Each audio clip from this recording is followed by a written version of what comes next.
하나님은 하나님을 사랑하고 예배하는 자를 기뻐하시는 줄로 믿습니다.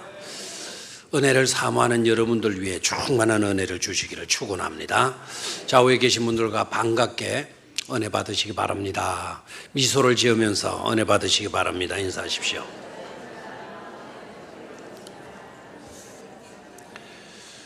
벌써 출애굽 강해한 지가 28번째입니다.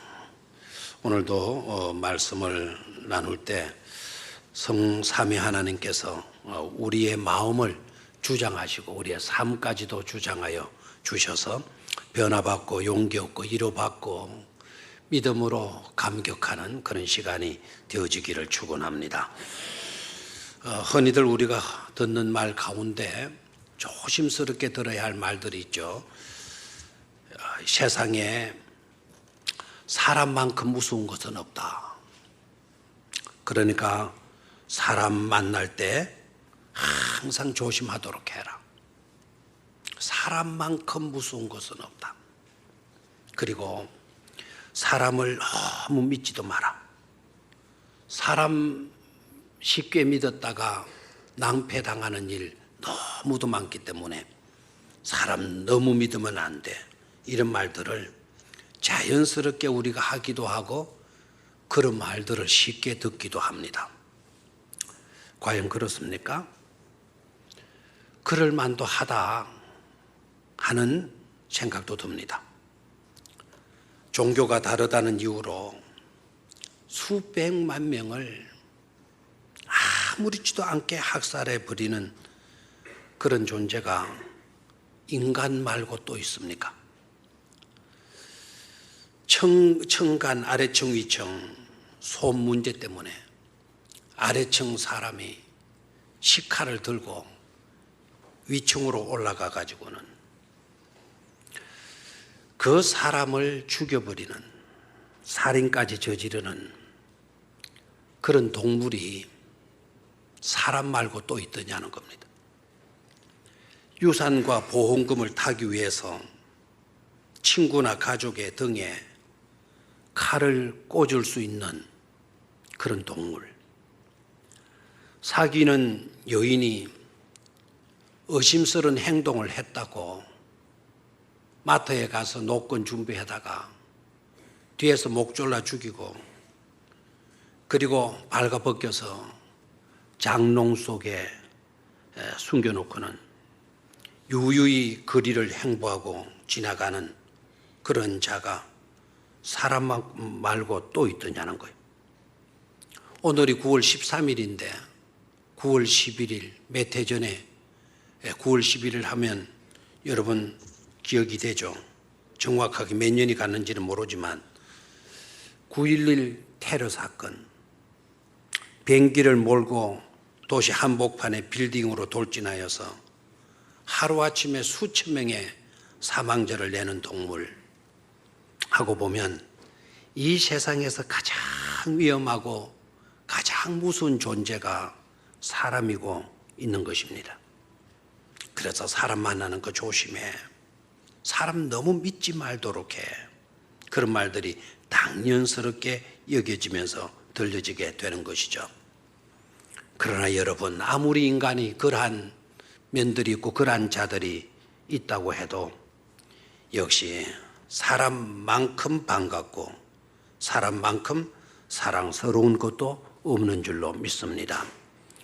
사람 쉽게 믿었다가 낭패당하는 일들도 없지는 않지만 그렇다고 해서 의심하며 만나는 사람마다 의심하며 살게 되면 더욱더 우리가 지치고 피곤하고 더욱더 힘들어지고 말 것입니다.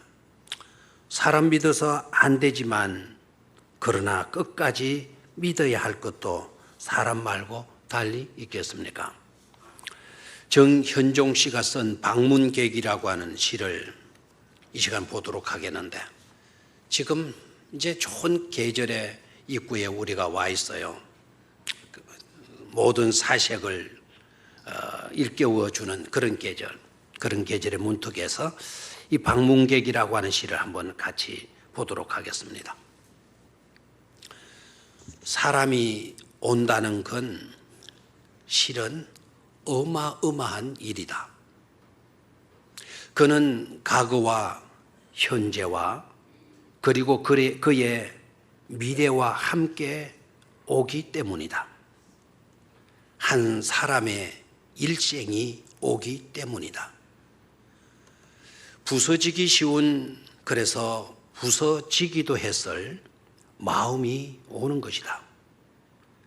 그 갈피를 아마 바람은 더듬어 볼 수 있을 그 마음, 내 마음이 그런 바람을 흉내낸다면 필경 환대가 될 것이다. 참 깊이 와닿게 만드는 그런 시임에 틀림이 없어요. 뭔가 의미를, 깊은 의미를, 그러나 깊은 의미이지만 일상적인 그와 같은 것을 우리에게 일깨워주고 있는 시이지 않습니까? 무슨 이야기일까요? 정말로 우리가 소중히 여기고 대해야 할 것은 역시 사람이다라는 거예요. 사람.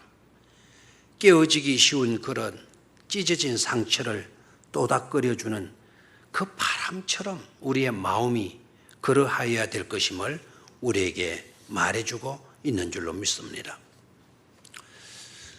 어저께 밤에 우리 현대자동차 신호회, 직장 신호회 회원들이 회비를 모아가지고 그걸 울산 노회 미자리 교회 목사님들 자녀들에게 장학금을 전달하는 전달식을 극동방송에서 가졌어요.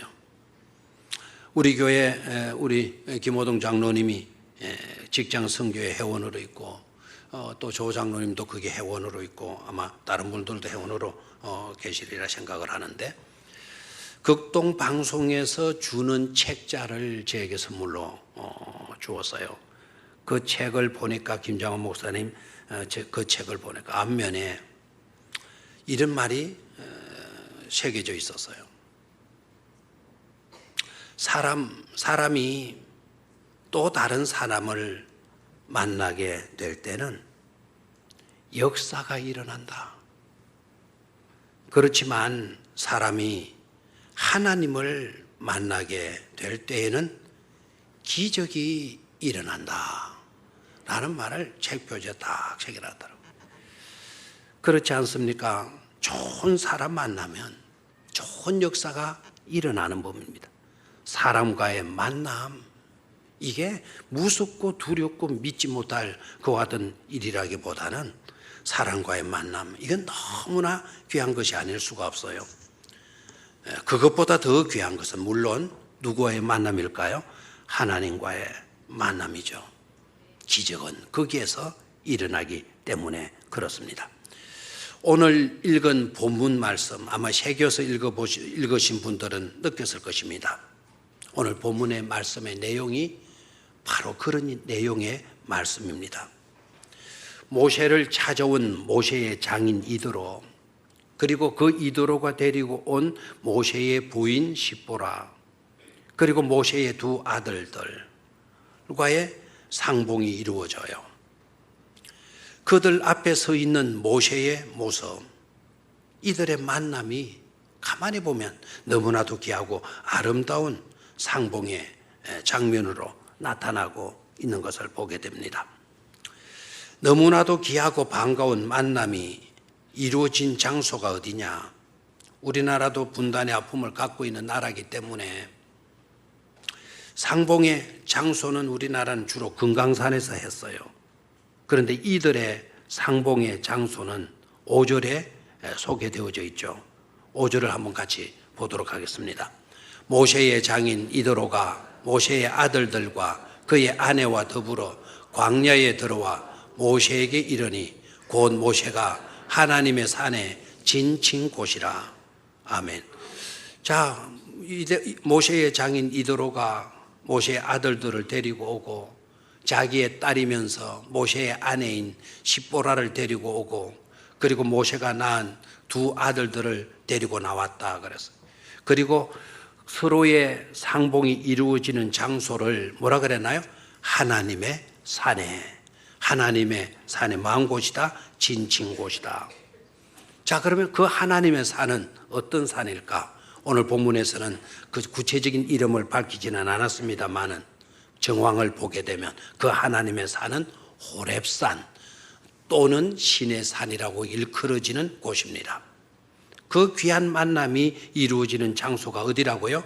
하나님의 산, 이콜 호렙산 또는 이콜 뭐라고요? 신의 산. 그곳에서 귀한 만남이 이루어진 겁니다. 그런데 그 만남의 장소는요, 오늘 상봉의 장소로 떠오르는 그런 새로운 장소가 아니라 일찍이 모세가 하나님을 만났던 장소입니다. 하나님을 만나고 바로 그곳에서 하나님의 음성을 듣고 바로 그곳에서 민족의 대지도자로 소명을 받지 않았습니까? 그래서 하나님을 만났던 곳이고 하나님의 음성을 들었던 것이고 자신에게 귀중한 소명이 주어진 곳이기도 합니다. 지난 시간에 말씀을 나누었지만 바로 그곳에서 아말렉과 싸워서 승리한 곳이기도 한 것입니다. 그 후에 여러분들 여호와 니시라고 하는 제단을 쌓고 하나님께 모세가 감사의 예배를 드리지 않았습니까? 승리하고 난 뒤에 그 승리를 주신 하나님께 감사의 제사를 드렸던 곳이 바로 하나님의 산 호렙산이었습니다. 바로 그곳에서 모세와 이드로 아내 십보라 두 아들들과 밤이 깊도록 하나님의 이야기로 꽃을 피우는 것을 보게 됩니다. 저는 이 광경이 너무 좋아요. 성경은 밤이 깊도록이라는 말은 안 나왔습니다만 그 내용들을 살펴보게 되면 틀림없이 밤이 거의 다 새도록까지 이야기를 하지 않았겠는가. 또 성경은 나오지 않았지만은 아마 그 이야기를 나눌 때 밤이었을 것이고 밤이 깊도록 이야기를 나누었을 건데 아마 별이 쏟아지는 밤이었지 않겠는가. 광야에 나가보지 않은 사람들은 잘 모를 겁니다. 광야 체험을 하고 제일 잊지 못하는 것은 광야에 나가면 별들이 쏟아져요. 별들이 쏟아지는, 남들은 해변으로 가겠지만은 이들은 지금 광야에. 그리고 성경에는 나와 있지 않지만 광야의 밤은 추워요. 밤 되면 기온이 뚝 떨어져요. 그래서 이들이 아름다운 하나님의 이야기로 꽃을 피울 때는 틀림없이 모닥불도 피워놓고 별이 쏟아지는 밤에 이야기꽃을 피우고 있는 것이죠. 그 이야기의 내용은 무엇이었을까요? 그 내용이 무엇이었을까요? 저는 짧은 이야기 나누지 않았다. 피곤할 건데 우리 빨리 가서 자자. 그런 것이 아니었을 겁니다. 8절은 그것을 뒷받침해 주고 있습니다. 8절 너무나도 중요한데요. 소리내서 같이 큰 소리로 읽도록 하겠습니다. 시작. 모세가 여호와께서 이스라엘을 위하여 바로와 애굽 사람에게 행하신 모든 일과 길에서 그들이 당한 모든 고난과 여호와께서 그들을 구원하신 일을 다 그 장인에게 말하매. 거기서 두드러지는 단어가 뭡니까? 모든, 다, 이런 내용들 아닙니까? 하나님께서 이스라엘을 위해서 바로와 애굽 사람에게 행하신 뭐라고요? 모든 일. 그리고 광야길을 지나오면서 그들이 당한 모든 뭡니까? 모든 고난. 그리고 여호와께서 그들을 구원하신 일을 다 그 장인에게 뭐 했습니까? 말했다.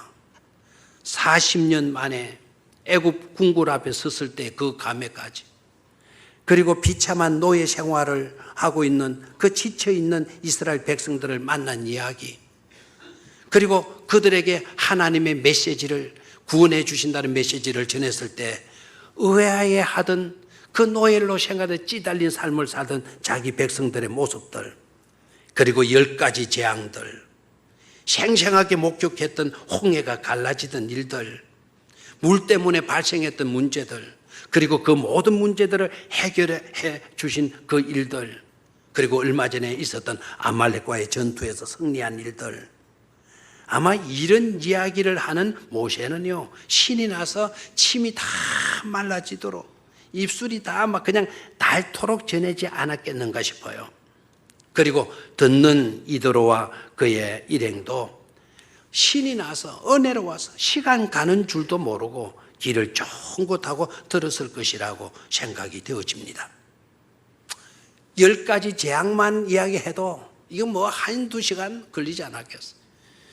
홍해가 갈라지는 그런 일들, 애굽 사람들이 숨을 대어지는 그런 일들, 모세가 신바람 나게 할 때 그 이야기를 듣는 이도로와 그의 모습들, 굉장한 모습 아닙니까? 그리고 저는 그 모습을 연상을 해보면서 큰 감동을 받았어요.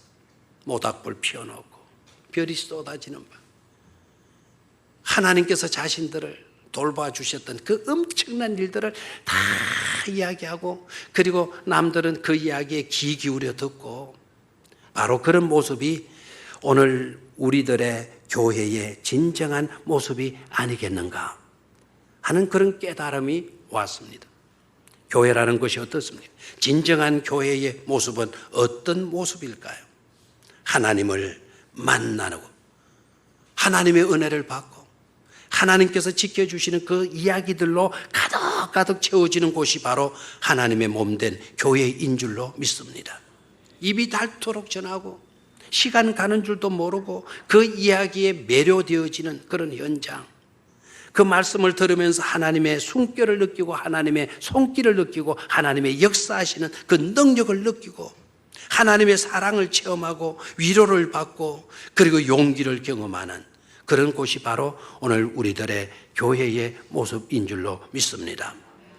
우리 교회가 하나님의 임재 가운데 그런 아름다운 만남이 이루어지고 아름다운 이야기들이 나눠지고 그래서 서로 사랑하고 위로하는 하나님의 산, 그런 교회 현장이 되어지기를 주의 이름으로 축원합니다. 두 번째 우리가 눈여겨봐야 될 것은요, 등장인물들 중 유독 모세의 두 아들만 그들의 이름을 해석해 주고 있다는 점이에요. 게르손과 엘리에셀의 이름만을 해석해 줘요. 거기에 이드로도 있었고 십보라도 있었는데, 이드로의 이름도 너무 좋은데도 불구하고 이드로의 이름은 이런 것이다. 십보라의 이름도 너무너무 좋은 이름인데 십보라의 이름의 뜻은 이런 것이다. 그렇게 말해주지 않고 모세의 두 아들 게르손과 엘리에셀의 이름의 뜻만을 말해주고 있어요. 이유가 무엇일까요? 아들이 귀했기 때문일 수도 있고요. 이드로나 모세의 아내 십보라는 어른이기 때문에 굳이 어른들의 이름을 밝힐 필요가 있겠나, 그런 뜻도 있겠지만, 그러나 중요한 것은 모세가 두 아들들의 이름을 해석해 주고 있는 것은 바로 자신의 인생을 요약할 필요성이 있었기 때문이라고 봐요. 그것은 하나님께서 주신 자신의 아들들을 통해서 파란만장했던, 기구했던 모세 자신의 삶을 고백하면서 간증을 하고 싶었던 것으로 여겨집니다.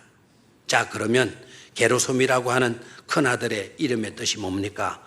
게르솜. 자, 우리 한번 봅니다. 3절입니다. 시작. 그의 두 아들을 데리고 왔으니 그 하나의 이름은 뭐라고요? 게르솜이라. 그 다음에 해석이에요. 게르솜이라. 이는 모세가 이르기를 내가 이방에서 뭐가 되었다 하며 나그네가 되었다 하며. 아들 게르솜, 이 게르솜 이름이 잘 생각이 안 나거든. 약솜, 그렇게만 알아놔요. 뭐라고요? 약솜. 게르만음 약솜. 그러면 게르솜이구나. 이건 웃으라고 하는 소리인데 웃지도 않거나 참나. 뭐라고요? 게르솜, 약솜, 게르마늄, 솜, 게르솜. 좋은데요. 자, 뜻이 뭐라고요? 나는 이방에서 뭐가 되었다? 나그네였다. 나는 나그네였다. 나는 나그네였다.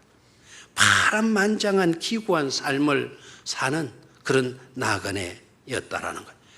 그리고 두 번째 아들, 둘째 아들 이름을 뭐라고 그랬나요? 엘리에셀. 많이 듣던 이름이죠. 자, 엘리에셀이라. 이 엘리에셀이라, 이는 내 아버지의 하나님이 나를 모아사 도우사, 나를 도우사 바로의 칼에서 모하셨도다, 구원하셨도다 하미니라. 그래서 나그네 인생이었던 자신을 하나님께서 도와주셨다라는 거예요. 그래서 오늘 우리가 구원받고 내가 구원받고 오늘 이 자리에 이르게 되어졌다라는 것을 두 아들 다 놓고 두 아들을 통해서 보이지 아니하는 또 소리로가 아닌 두 아들을 놓고 자신의 신앙을 간증하고 있는 것입니다. 저는 이것이 또 너무 귀하다 싶어요. 왜 그런 거 아니까? 이것은 모세만의 간증으로 그치는 것이 아니지 않느냐 이거예요.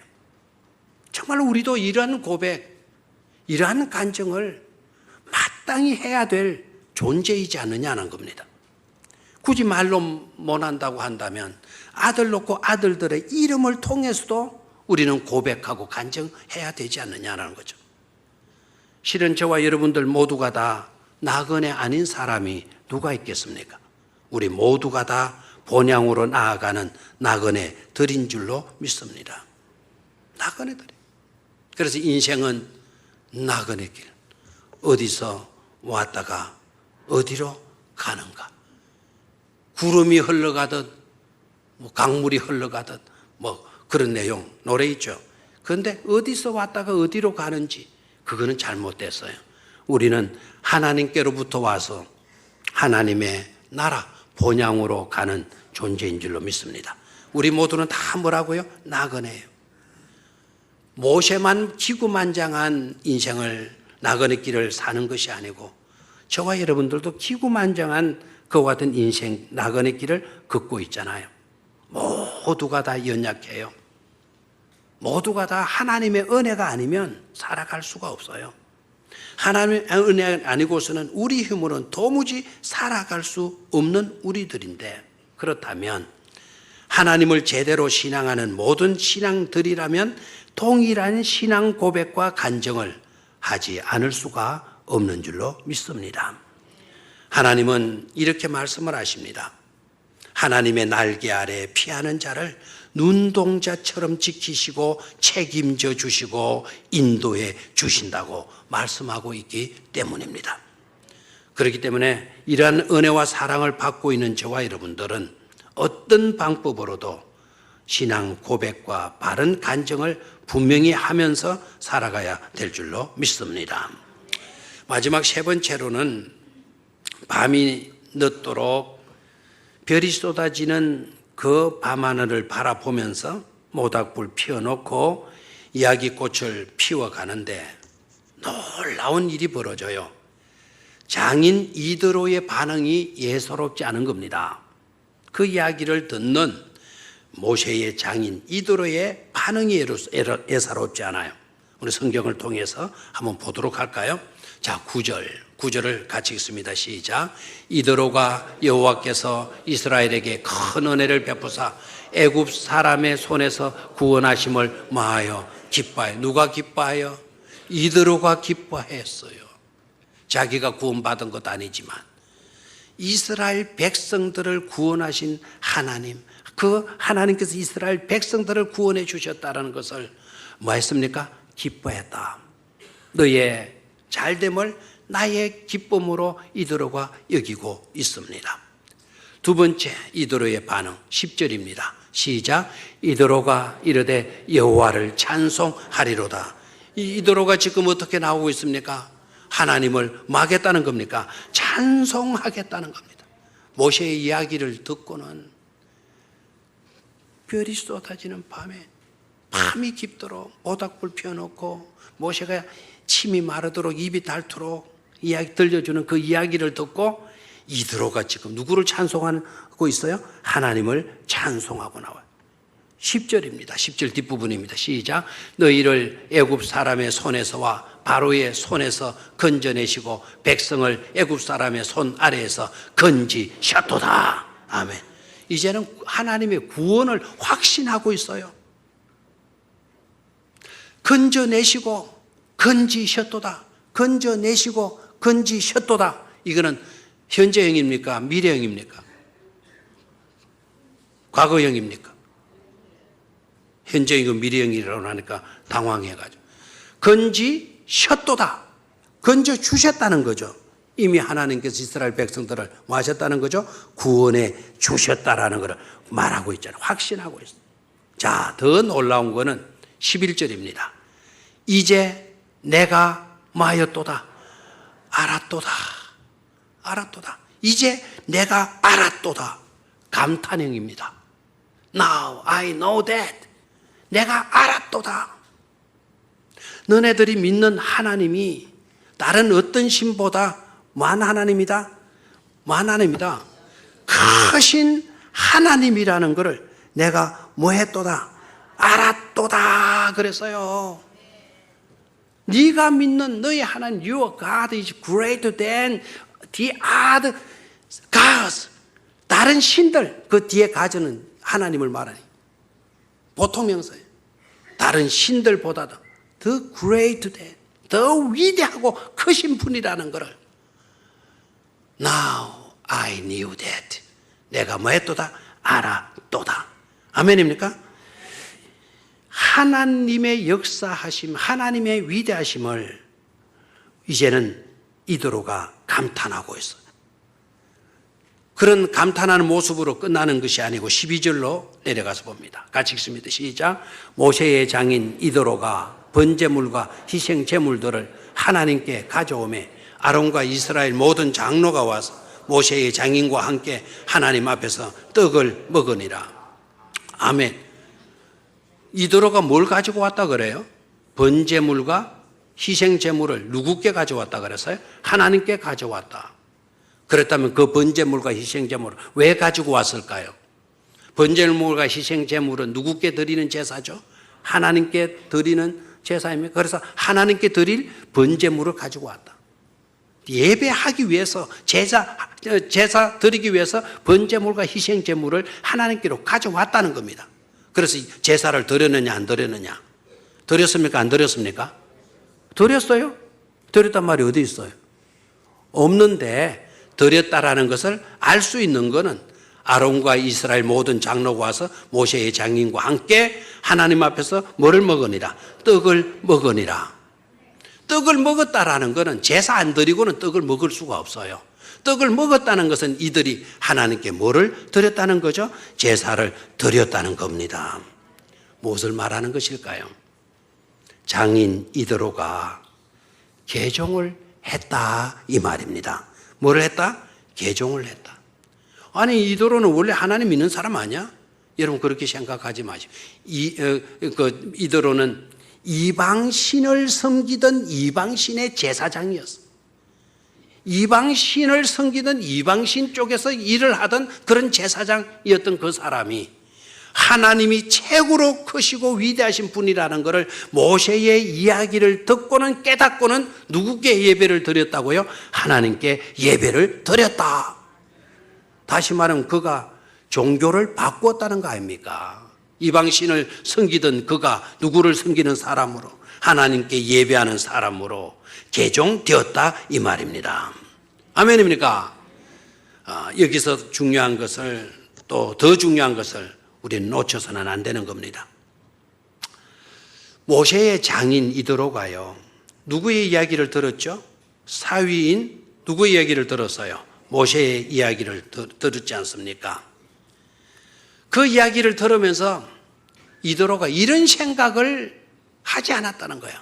야, 내 사위 이거 40년 동안 빈둥빈둥 양이나 몰고 다닐 때는 별 볼 일 없는 그런 놈인 줄 알았더니 내 사위 이놈이고 대단한 놈이건 내가 정말 사위 하나 기똥찬 사위를 얻었구만. 내 사위 대단해. 내 사위 이야 말도 못해. 정말 대단한 인물이야. 이렇게 느낀 것이 아니고